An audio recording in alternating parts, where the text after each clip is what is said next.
ధన్యవాదాలు అధ్యక్ష.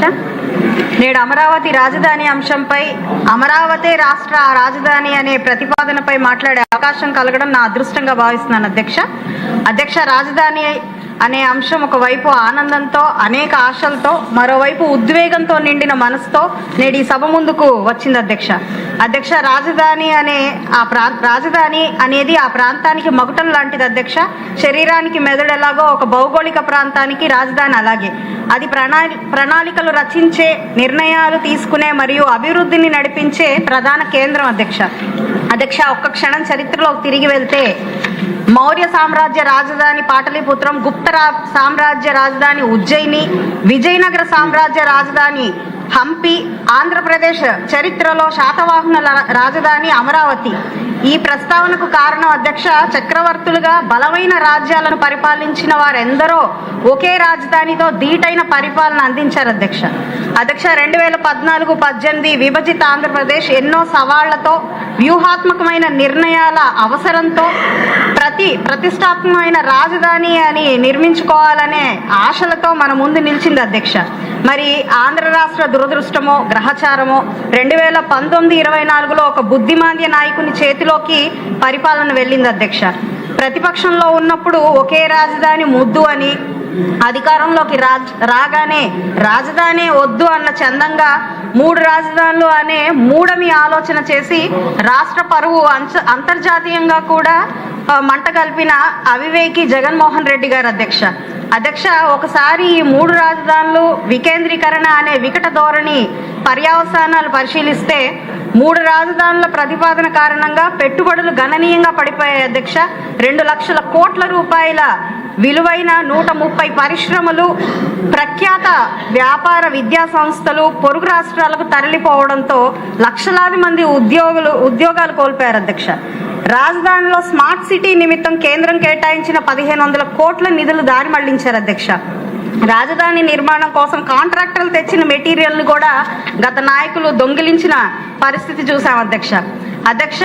1, 2 కాదు అధ్యక్ష, చెప్పుకుంటూ పోతే రాజధాని విధ్వంస కాండ ఒక గ్రంథం అవుతుంది అధ్యక్ష. పేదలకు ఇవ్వాల్సిన 5,000 టిట్కో ఇళ్లను కేవలం చంద్రబాబు నాయుడు గారికి మంచి పేరు వస్తుందని పాడుపెట్టిన వైనం, అమరావతి మునిగిపోయే రాజధాని అని, ఢిల్లీకి మించిన రాజధాని మనకేం అవసరం అని, ఈ రాజధానిపై డబ్బులు వృధా అని, అమరావతి ఒక శవాల దిబ్బ అని నోరు పారేసుకున్న వైనం చూస్తే రైతుల త్యాగాలకు విలువ లేదు, ప్రజల భవిష్యత్తుపై శ్రద్ధ లేదు. విద్వేషం, విధ్వంసం, వినాశనం అనే సూత్రాలను అవపోసన పట్టిన అహంకారిగా జగన్మోహన్ రెడ్డి గారి చరిత్రలో మిగిలిపోతారు అధ్యక్ష. వెకిలి మాటలు, వెక్కిరింతలు, విచ్చలివిడి వ్యవహార శైలి వైసీపీ నాయకత్వ లక్షణ అధ్యక్ష, ప్రత్యేకత అధ్యక్ష.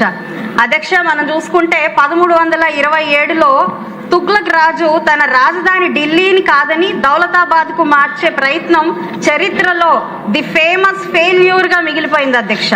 అంటే దీని అర్థం ఏంటంటే అధ్యక్ష, ప్రజల ఆకాంక్షలకు వ్యతిరేకంగా, అభివృద్ధికి విరుద్ధంగా, మొండి వైఖరితో, మూర్ఖ విధానాలతో ముందుకు వెళ్లిన నాయకులు చరిత్రహీనులుగా మిగిలిపోయారు అధ్యక్ష.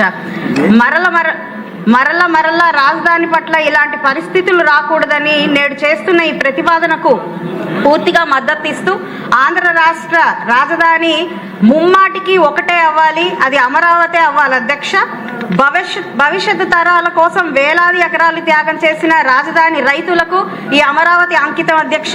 రాజధాని అమరావతి పరిరక్షణకు ఉద్యమించిన ఉద్యమకారులకు ఈ అమరావతి అంకితం అధ్యక్ష. నాటి ఉద్యమాలకు చెలించి అప్పటికప్పుడే తన గాజుల్ని అందించి ఉద్యమకారులకు మద్దతుగా నిలిచిన మా తల్లి భువనమ్మ దాతృత్వానికి ఈ అమరావతి అంకితం అధ్యక్ష. భావితర భవిష్యత్తు అయిన నేటి యువతకి, ఆడపడుచుల ఆత్మగౌరవానికి ఈ అమరావతి అంకితం అధ్యక్ష.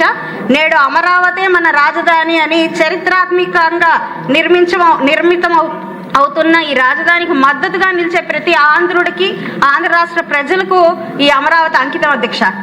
చివరగా ఈ సందర్భంగా మన రాష్ట్రానికి అందిన అదృష్టం, ఆయన పేస్ వాల్యూ ఇక్కడ చిల్లర మల్లర నాయకులకి తెలియకపోయినా ప్రపంచం గుర్తించి వేనోళ్ల కీర్తించబడుతున్న ఆంధ్ర రాష్ట్ర విశ్వకర్మ నారా చంద్రబాబు నాయుడు గారికి రాష్ట్ర ప్రజల తరపున 100,000,000 కృతజ్ఞతలు చెప్తున్నా అధ్యక్ష. ఆయన ఆలోచనలకి ఊపిరిగా మారి అనునిత్యం వెంటుంటున్న పవన్ కళ్యాణ్ గారికి, ఈ రాష్ట్ర పరిస్థితుల్ని పరిశీలించి అర్థం చేసుకొని మనకి ఆశీర్వాదాన్ని అందిస్తున్న మోడీ గారికి సభాపూర్వకంగా రాష్ట్ర ప్రజల ద్వారా కృతజ్ఞతలు చెప్తూ సెలవు.